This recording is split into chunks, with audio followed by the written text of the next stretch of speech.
जय हिंद दोस्तों, कैसे हैं आप सब।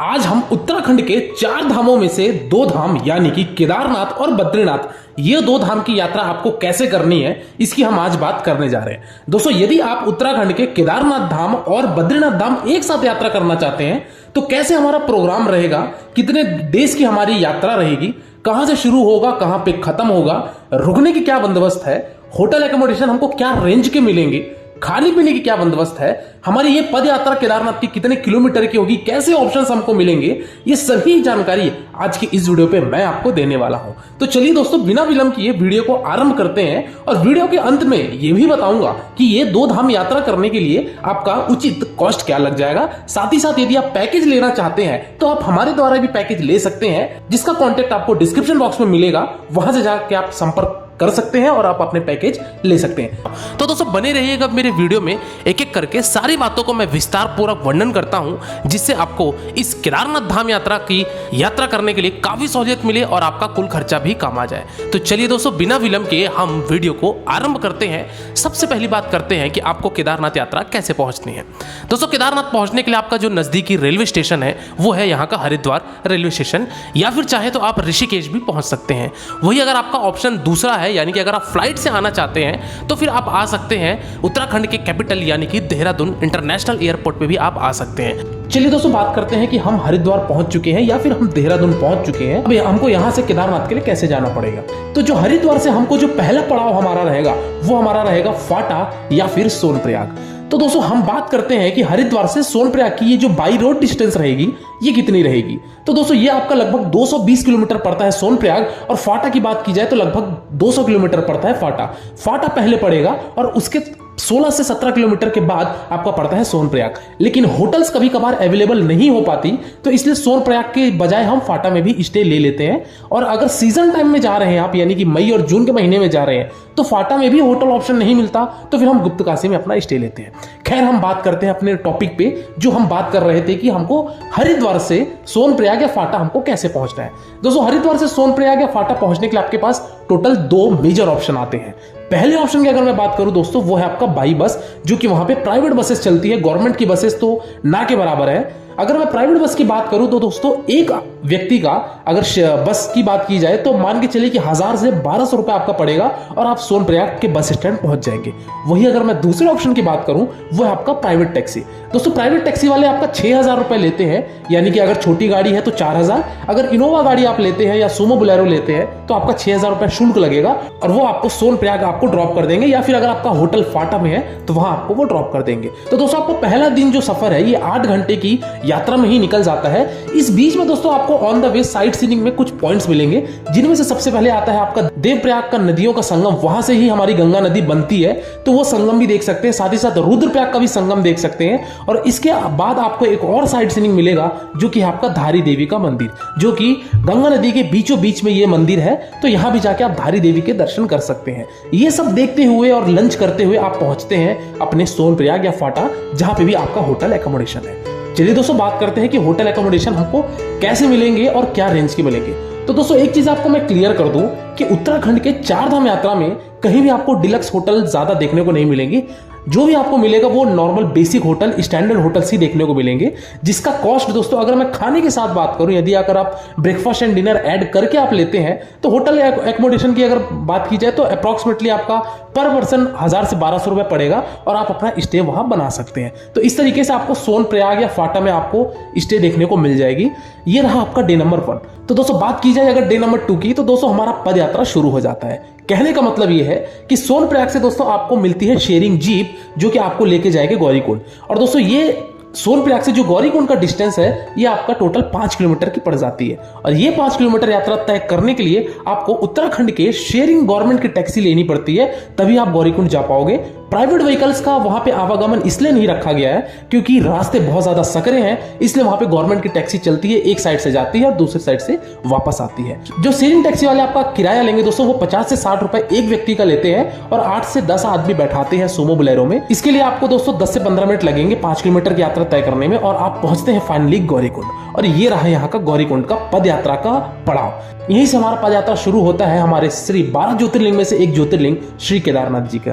तो दोस्तों इस केदारनाथ यात्रा की ट्रैकिंग आपको मान के चलिए गौरीकुंड से लगभग 19 से 20 किलोमीटर की पड़ जाती है। चलिए दोस्तों बात करते हैं कि अगर आप सोनप्रयाग से अर्ली मॉर्निंग, कहने का मतलब यह है कि 4 बजे 5 बजे अगर आप निकलते हैं तो आपका बहुत ही सही और उचित समय रहेगा, क्योंकि आपको गौरीकुंड से जो ट्रैक करके केदारनाथ जाओगे तो आप अगर बैचलर्स हैं तो मान के चलिए कि 10 घंटा आपको मिनिमम ट्रैक करने में लगेगा। वही अगर आप थोड़े सीनियर हैं तो मान के चलिए 11 से 12 घंटा भी लग जाएगा।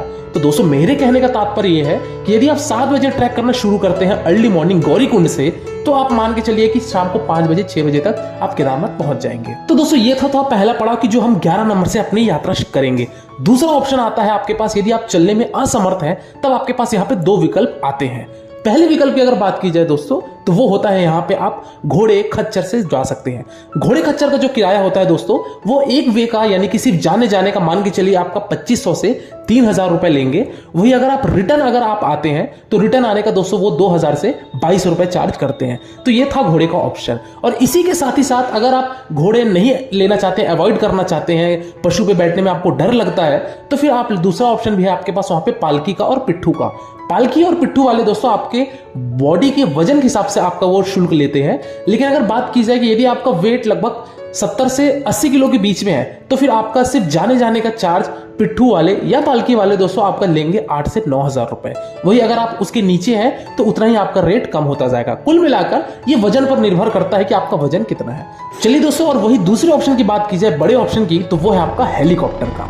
अब यहाँ पे मुख्य बात निकल के आती है कि हेलीकॉप्टर का सबसे ज्यादा मगजमारी होता है टिकट बुकिंग के लिए, क्योंकि यहाँ पे टिकट मिलती नहीं है। ये यहाँ पे ओपन होते साथ ही सारी टिकट सोल्ड आउट हो जाती है। तो दोस्तों यहाँ पे हेलीकॉप्टर 3 जगह से सर्विस देता है। एक सर्विस होता है दोस्तों आपका सिरसी से, जो कि सोनप्रयाग से लगभग 2 से 3 किलोमीटर के हल्का पहाड़ी चढ़ के जाना पड़ता है, वो सिरसी हेलीपैड वहाँ से जाती है। दूसरा ऑप्शन आता है दोस्तों आपके पास फाटा का।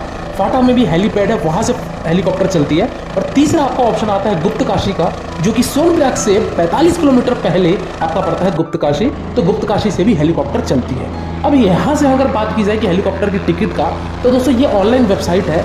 यहाँ पे जाके आप अपनी हेलीकॉप्टर की बुकिंग करवा सकते हैं। जब भी ये पोर्टल ओपन हो तो फटाफट अपनी रजिस्ट्रेशन कराइए और अपनी टिकट निकाल लीजिए, क्योंकि यहाँ पे ब्लैक में भी बहुत ज़्यादा सिस्टम चलता है और कई लोग ठग भी जाते हैं, क्योंकि यहाँ पे पूरी तरीके से धांधली चलती है। तो दोस्तों बेहतर होगा और मेरा सजेशन ये रहेगा कि आप हेलीकॉप्टर की टिकट स्वयं निकालें और ऑनलाइन निकालें। ऑफलाइन के चक्कर में ना रहें, क्योंकि ऑनलाइन का चक्कर सिर्फ 10% होता है और 90% टिकट जो बिकती है वो आपकी ऑनलाइन बिकती है। तो दोस्तों इस तरीके से आपकी हेलीकॉप्टर सर्विस मिलती है। कॉस्ट की अगर बात की जाए दोस्तों तो सिरसी और फाटा से लगभग आपकी हेलीकॉप्टर टिकट 5000 से 5500 की पड़ेगी। वही अगर आप गुप्तकाशी से लेते हैं तो लगभग आपका जो किराया रहेगा हेलीकॉप्टर का वो आपका 8000 रुपए रहेगा। ये जो किराया दोस्तों मैं आपको बता रहा हूँ ये टू एंड फ्रो का है, यानी आने और जाने का है। इस केदारनाथ की यात्रा में हेलीकॉप्टर बुकिंग वन वे नहीं होती है, केवल आपको आने और जाने का होता है। भले आप पैदल वापस आ जाइए लेकिन आपका पैसा पूरा ही लगेगा। तो दोस्तों ये रहा डे नंबर 2 का बात। तो हम डे नंबर 2 में पहुंचते हैं लगभग शाम के 6 से 7 बजे के बीच में हमारे केदारनाथ प्रांगण में। अब यहाँ पे आपको होटल्स की बात की जाए तो अगर आप स्टे लेंगे, क्योंकि आप ऑलरेडी इतना 10 से 11 घंटे का ट्रैक करके आए हैं, तो आपको थकान तो जाहिर सी बातें होगी। अब अगर आपको थकान होती है तो होटल्स चाहिए। होटल्स के लिए यहाँ पे आपके पास यानी कि एकोमोडेशन के लिए 2 ऑप्शन आते हैं। पहला तो आता है कि केदारनाथ मंदिर प्रांगण के आसपास ही आप होटल्स ले लीजिए। ज्यादा होटल तो देखने को नहीं मिलेंगे, पर ये मान के चलिए कि 30 से 40 होटल तो आपको वहां देखने को आराम से मिल जाएंगे, जिसका किराया दोस्तों 2500 से 3000 रुपए एक व्यक्ति का होता है। यदि आप एक रूम लेते हैं और उसमें अगर आप 3 व्यक्ति रुकते हैं तो भी आपका शुल्क 2500 से 3000 रुपए पर पर्सन लगेगा। इसमें आपका 2 टाइम का खाना भी ऐड रहेगा, यानी कि डिनर और सुबह का ब्रेकफास्ट, ये इसमें ऐड रहेगा। और यहाँ की बुकिंग आपको ऑफलाइन नहीं मिलेगी, यहाँ की बुकिंग आप ऑनलाइन करा लीजिए तो ज्यादा बेहतर होगा, क्योंकि यहाँ पे सारी जो होटल्स की बुकिंग होती है वो मैक्सिमम ऑनलाइन होती है। तो अगर आप ऑनलाइन बुकिंग कराना चाहते हैं तो डिस्क्रिप्शन बॉक्स में आपको नंबर मिल रहा है, वहां से आप जाके केदारनाथ यात्रा या फिर 2 धाम यात्रा यानी कि केदारनाथ बद्रीनाथ यात्रा का पैकेज भी ले सकते हैं। तो डिस्क्रिप्शन बॉक्स में जाके आप तुरंत कॉल कीजिए, आपको हमारी टीम असिस्ट करेगी और आपको जो भी पैकेजेस चाहिए वो आपको दे देगी। चलिए दोस्तों बात करते हैं दूसरे ऑप्शन की, वो है आपका टेंट ऑप्शन। यानी कि गढ़वाल मंडल विकास निगम, जो कि उत्तराखंड का टूरिज्म बोर्ड है। जीएमवीएन के भी वहां पे टेंट है, वहां टेंट में भी आप रुक सकते हैं। वहां पे भी आपको कॉटेजेस मिलते हैं, सर्वरोही कॉम्प्लेक्स है, वहां पे नंदी बेस कॉम्प्लेक्स है। इन सब जगहों में टेंट जीएमवीएन के लगे होते हैं। आप जीएमवीएन की वेबसाइट में जाके आप अपनी बुकिंग करवा सकते हैं यदि आप जीएमवीएन का टेंट चाहते हैं तो। अदरवाइज आप प्राइवेट टेंट भी मिलेंगे और साथ ही साथ होटल्स तो खैर वहां है। एक चीज आपको बता दूं दोस्तों कि मंदिर के आसपास आपको केवल और केवल प्राइवेट होटल्स ही देखने को मिलेंगे। वहां किसी भी तरीके का जीएमवीएन का कोई भी ट्रस्ट का वहां पे होटल्स नहीं है। चलिए दोस्तों बात करते हैं इसी के साथ ही साथ खाने का, कि यदि आप टेंट में रुके हैं तो आपको खाने पीने की क्या बंदोबस्त होगी। दोस्तों खाने के लिए वहां पे अन्नपूर्णा प्रसादालय यानी कि अन्नपूर्णा रेस्टोरेंट है, जो कि जीएमवीएन के द्वारा वो संचालित किया जाता है। 200 रुपए में थाली होती है जिसमें आपको दाल चावल रोटी सब्जी ये प्रोवाइड कराएंगे और आप खाना बहुत ही ज्यादा स्वादिष्ट होता है, तो आप वहां से जाके अपना भोजन ग्रहण कर सकते हैं। तो दोस्तों ये बातें थी कि डे नंबर 2 में हम फाइनली रात में पहुंचते हैं केदारनाथ और उस रात हम वहां विश्राम करते हैं। अर्ली मॉर्निंग यानी कि डे नंबर 3 में दोस्तों आपको सबसे पहले 4 बजे उठिए और स्नान करके आप लग जाइए महादेव के दर्शन करने के लिए लाइन में।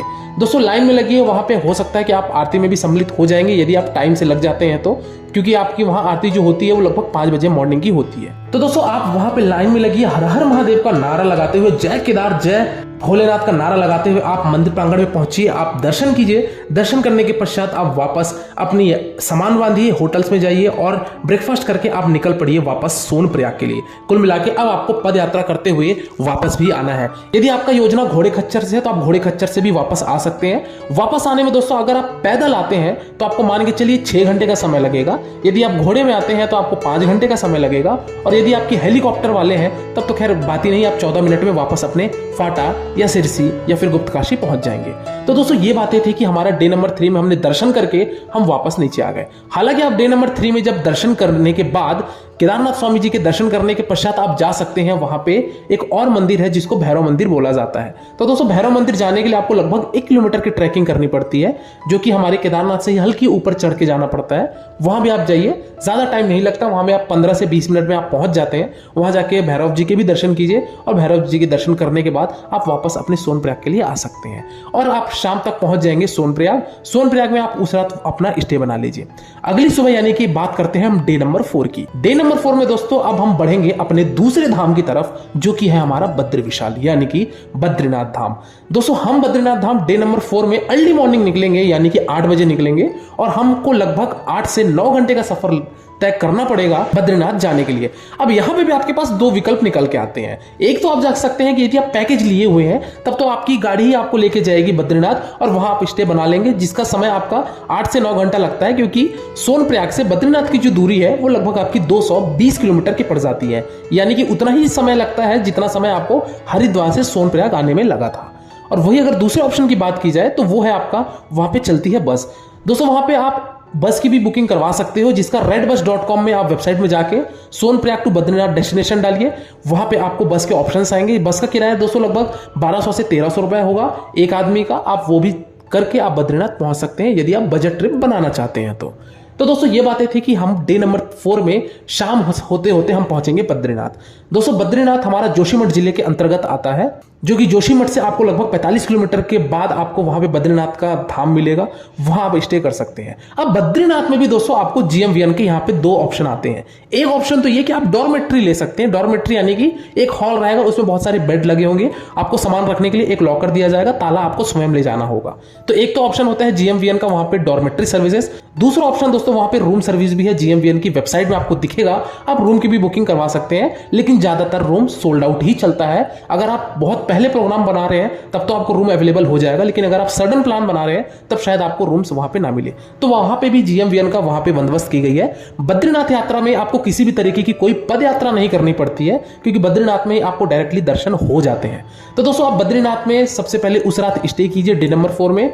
अगर आपके पास समय है रात में तो आप रात में ही दर्शन करने के लिए लाइन में लग जाइए, क्योंकि मंदिर 9 से 10 बजे तक ओपन होता है। तो दोस्तों आप बद्रीनाथ में पहुंचिए और बद्रीनाथ में जय बद्री विशाल का नारा लगाते हुए आप दर्शन लाइन में लगिए और बद्री विशाल जी के दर्शन कीजिए।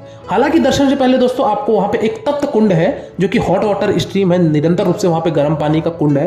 वह स्नान करने के बाद श्रद्धालु दर्शन करते हैं, तो आप स्नान भी कर सकते हैं तप्त कुंड में और फिर आप जाके बद्री विशाल जी के दर्शन कर सकते हैं। वहीं पे दोस्तों एक और स्थान है जिसके बारे में मैं आपसे जिक्र करूंगा, वो है वहां पे ब्रह्म कपाल। दोस्तों ब्रह्म कपाल में अपने पूर्वजों को पिंड दान किया जाता है। जो भी लोग स्वर्ग सिधार चुके हैं, उनकी पिंडदान होती है, तो आप चाहें तो वहां पे आप पिंडदान भी कर सकते हैं ब्रह्म कपाल में। दोस्तों इस तरीके से आप डे नंबर 4 में आइए, वापस उस रात विश्राम कीजिए अगर आपकी दर्शन रात में हो जाती है तो। अगर आपको लेट हो जाता है डे नंबर 4 में, तब फिर आप डे नंबर 5 में अपने बद्रीनाथ के दर्शन करेंगे। चलिए दोस्तों बात करते हैं डे नंबर 5 में, और डे नंबर 5 में हम सबसे पहले जाएंगे माणा विलेज, जिसको भारत का आखिरी गांव यानी कि लास्ट इंडियन विलेज कहा जाता है। इसके बाद यहां से चाइना बॉर्डर शुरू हो जाता है। तो दोस्तों माणा विलेज एक्चुअल में बद्रीनाथ से 3 किलोमीटर की दूरी पे है, जो कि वहां पे आपको बहुत सारे Sumo, Bolero, taxi, sharing taxi मिलती है, वहां आप जाइए। माणा विलेज अगर आप जाते हैं तो माणा विलेज में आपके पास मुख्य तौर पर 3 स्पॉट आते हैं। पहले आते हैं गणेश गुफा, वहां पे गणेश जी की गुफा है, वहां जाके आप दर्शन कीजिए। दूसरा आता है दोस्तों आपका यहाँ पे वेदव्यास गुफा, वेदव्यास गुफा भी आप जा सकते हैं। तीसरा स्पॉट आपका आता है दोस्तों वहां पे भीम पुल, जहां से सरस्वती नदी के ऊपर भीम द्वारा ये पुल बनाई गई थी, तो ये पुल भी आप देखने जा सकते हैं। यानी कि टोटल 3 स्पॉट होते हैं। इन 3 स्पॉट को करने के लिए दोस्तों आपके पास कम से कम 2 घंटे होने चाहिए, क्योंकि 2 घंटे लग जाते हैं। तो ये 3 स्पॉट करके आप उसी दिन आप वापस हरिद्वार के लिए प्रस्थान ले सकते हैं।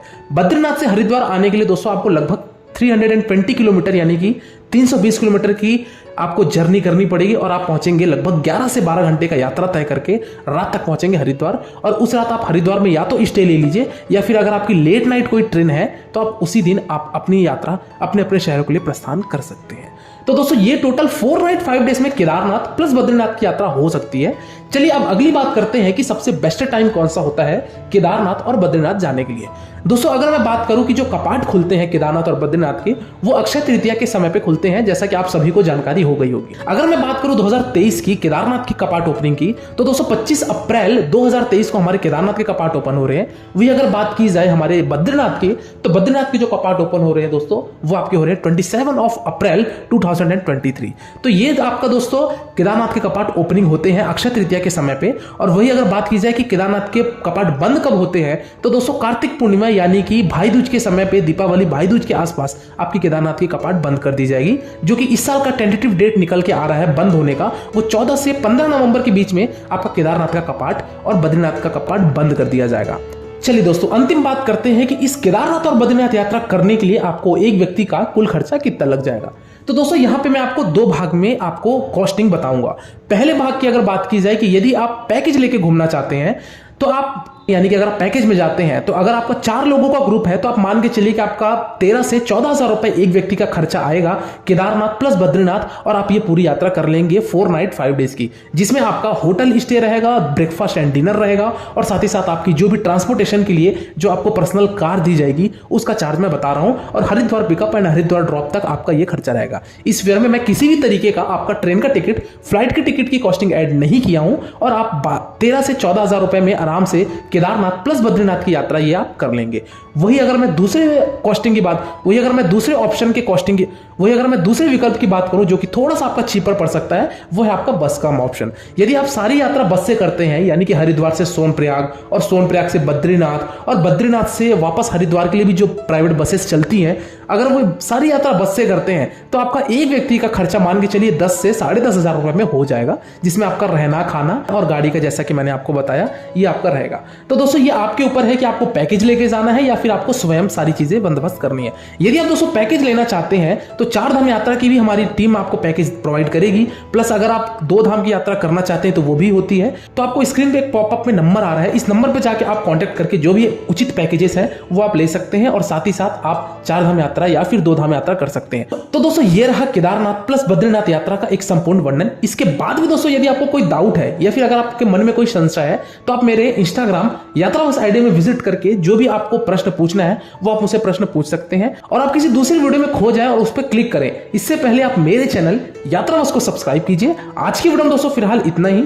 मिलते हैं फिर एक नई वीडियो में एक नई यात्रा के साथ, एक नए विषय के साथ। तब तक के लिए शुक्रिया। जय हिंद, हर हर महादेव, जय बद्री विशाल। आपकी यात्रा सफल, सुखद और मंगलमय हो।